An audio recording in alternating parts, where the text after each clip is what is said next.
Assalamualaikum warahmatullahi wabarakatuh. Selamat pagi semuanya. Hari ini kita masih belajar tentang Khalifah Ali bin Abi Thalib. Perjuangan Ali bin Abi Thalib sebagai khalifah. Setelah Utsman bin Affan wafat, kekhalifahan diganti Ali bin Abi Thalib. Semua sahabat Rasulullah yang ada di Madinah, baik dari Muhajirin dan Ansor, mereka memandang bahwa saat itu tidak ada yang lebih utama dan lebih berhak menjadi khalifah dibandingkan Ali. Ali bin Abi Thalib adalah sahabat Rasulullah yang luas ilmunya, paling dekat nasabnya dengan Rasulullah, paling berani di antara mereka, dan paling dicintai Allah dan Rasulnya. Selanjutnya dalam bidang hukum. Dalam bidang hukum, Ali bin Abi Thalib mengembangkan sistem investigasi kriminal dan membuat kebijakan tentang pemisahan antara saksi kunci untuk pembuktian kebenaran dan mengungkap kenyataan. Syarat hakim pada masa Ali bin Abi Thalib adalah menguasai permasalahan yang dihadapi kaum muslimin, sehat akalnya, baligh, matang usianya, lemah lembut, menguasai syariah, mengetahui nasikh dan mansukh serta muslim. Nama hakim dan wilayahnya pada masa Ali bin Abi Thalib.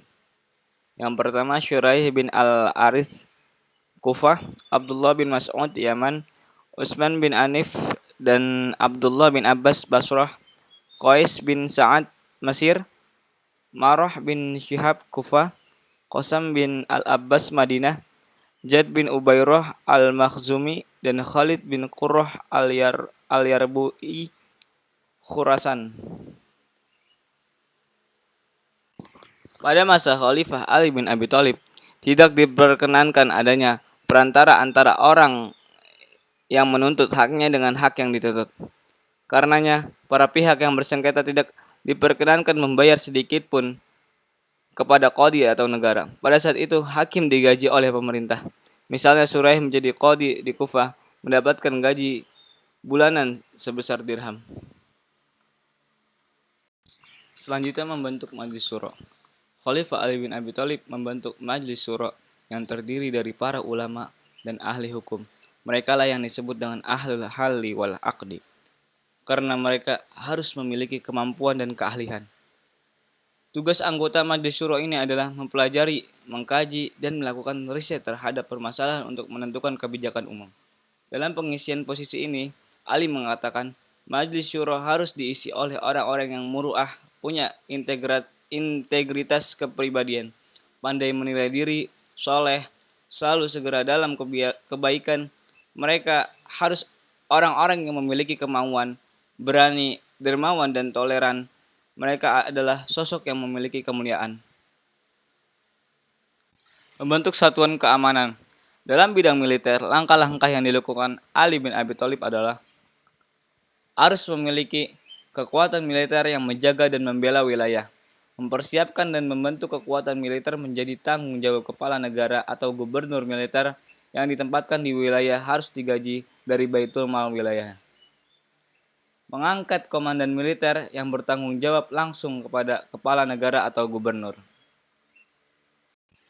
Ada beberapa syarat yang harus dipenuhi oleh kepala negara atau gubernur dalam menetapkan komandan militer.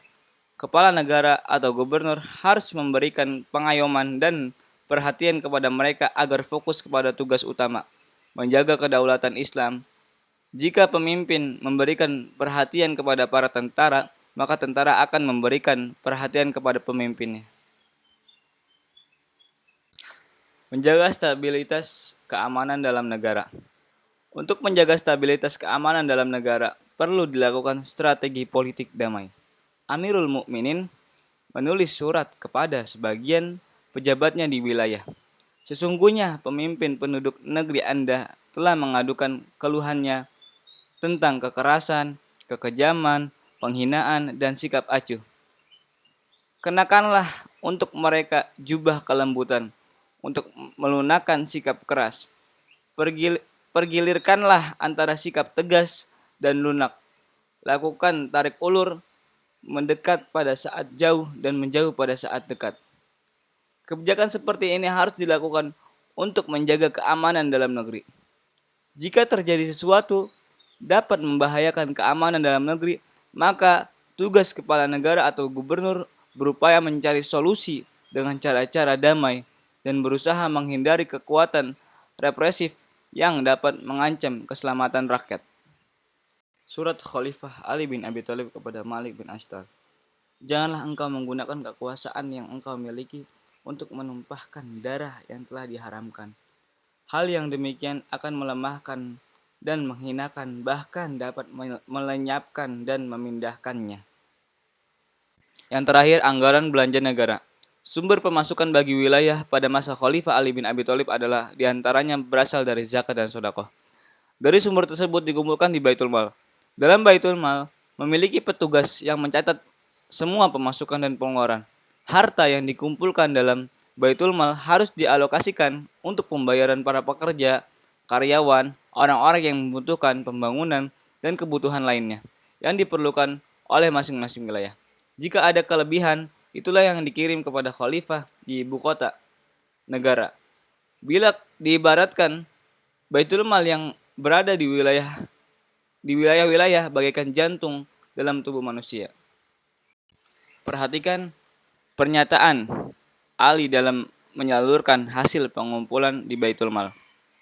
Perhatikanlah apa yang telah engkau kumpulkan dari harta Allah.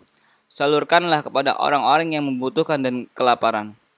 Dari pernyataan tersebut, Khalifah Ali bin Abi Thalib sebagai bentuk pertanggungjawaban kepada Allah Subhanahu wa taala agar hasil pengumpulan di Baitul Mal disalurkan kepada yang membutuhkan. Dengan kata lain, pembagiannya tepat sasaran. Mungkin ini saja yang dapat saya sampaikan.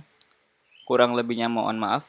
Jika ada yang tidak mengerti, silakan komen di bawah ini.